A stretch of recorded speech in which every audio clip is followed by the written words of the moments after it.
But I will now move on to talking about how to create a flipped classroom for your class. Okay.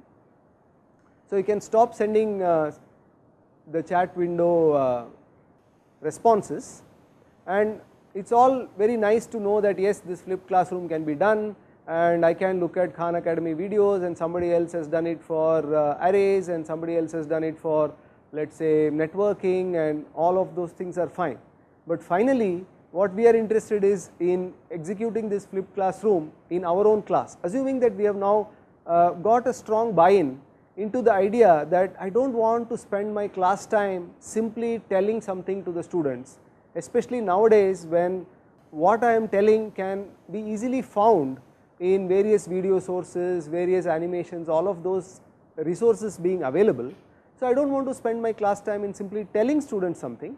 I want to spend the class time in helping students to assimilate that knowledge, helping students to apply that knowledge and make sure that that content is fixed deeply in their minds. Okay, so if that is my goal, how do I do this flipped classroom for my class? Okay, so here are some guidelines, very simple and high level guidelines. First thing to do is, from your next topic, choose a concept that will take about 10 minutes of lecturing.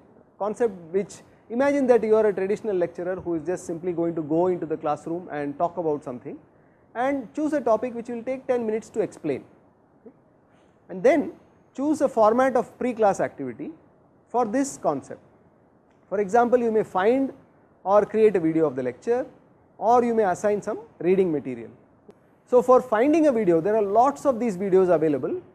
You could look at repositories such as NPTEL, OCW, and various YouTube educational channels. So if you feel that I can't work with any existing video, or if you feel that okay, my style of explaining is very different, I need to create my own video, then that also is possible, and that we will learn in the next lab activity of how you can use your own slides and your own voice and your own visualizations to create your own video.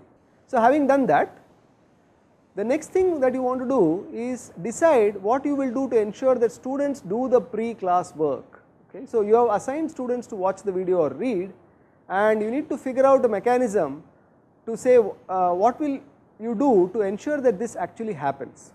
Okay, so the important point here is, if the students don't come prepared to the class, then it's possible that the entire class time can be wasted by retransmission. Okay, not just information transmission, but now in this case it will be a retransmission, that you will simply repeat whatever was already said in the video simply because the students did not watch the video before they came to class. This is a very common initial problem for the flipped classroom model. So there are two things that have to be done here. One is that it is important to get the students to understand why we are adopting this model, so that once they get the idea that they are going to get help for problem solving in the classroom, then they get a lot of buy-in. The second thing that has to be convinced to the students is that this is not more work for them.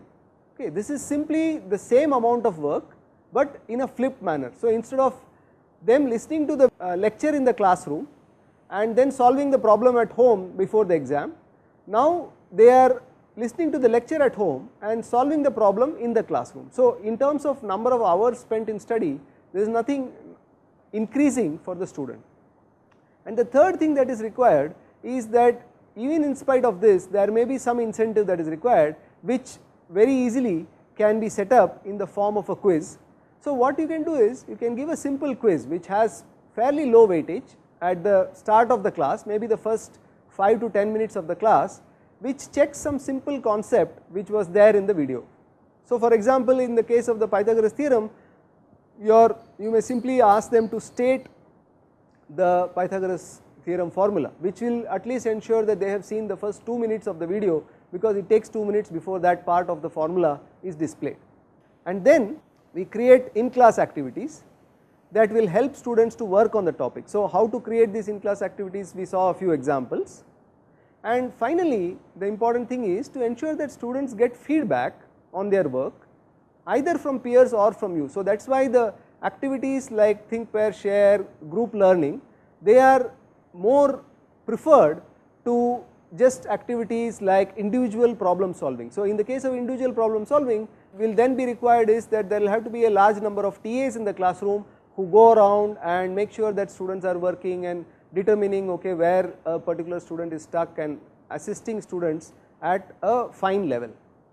So, some of the effective in-class activities that we have already seen are peer instruction. This is just to summarize. Okay, peer instruction questions can be used for ensuring conceptual understanding and for addressing common misconceptions that students may have. Think, pair, share activities can be used for ensuring that students are able to apply the concepts and they can tackle design problems. So, tackling problems of the type write a sorting algorithm or tackling problems of the type that okay, design a software system for doing something. Okay, so, these type of open problems they can tackle. And the third one is group problem solving, where you can have students work in groups for extending a given concept or tackling open ended problems. Okay, so, there are also other techniques such as which are called team, pair, solo, which also are similar to group problem solving and think, pair, share, which are also fall in this broad category of active learning strategies. So, many of these can be used, and what you could do is simply find one which suits the current topic and your current learning goals.